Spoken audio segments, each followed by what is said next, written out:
The Old Man and the Sea.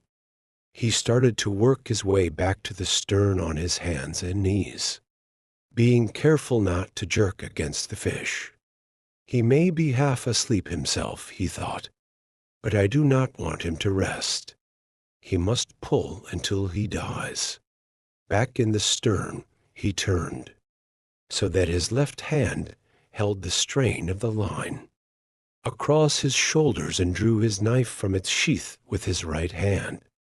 The stars were bright now, and he saw the dolphin clearly, and he pushed the blade of his knife into his head and drew him out from under the stern. He put one of his feet on the fish and slit him quickly from the vent up to the tip of his lower jaw. Then he put his knife down and gutted him with his right hand, scooping him clean and pulling the gills clear. He felt the maw heavy and slippery in his hands, and he slit it open. There were 2 flying fish inside. They were fresh and hard, and he laid them side by side and dropped the guts and the gills over the stern.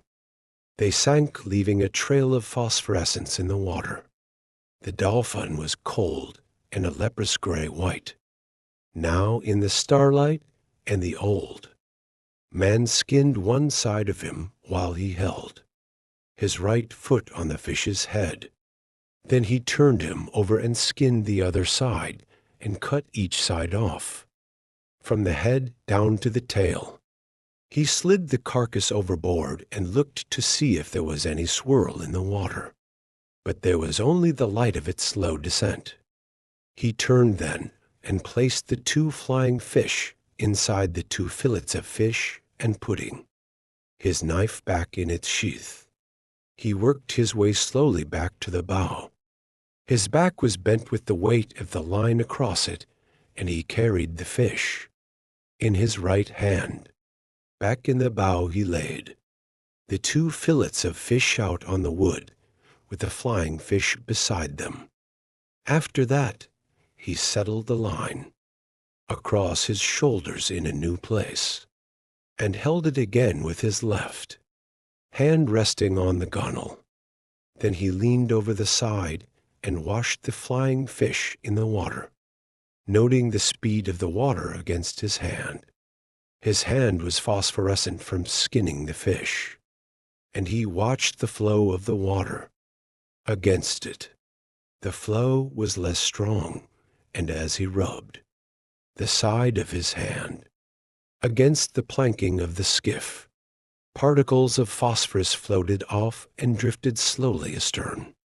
"He is tiring or he is resting," the Old Man said. "Now let me get through the eating of this dolphin and get some rest and a little sleep under the stars and with the night colder all the time." He ate half of one of the dolphin fillets and one of the flying fish, gutted and with its head cut off. "What an excellent fish dolphin is to eat cooked," he said, "and what a miserable fish raw. I will never go in a boat again without salt or limes.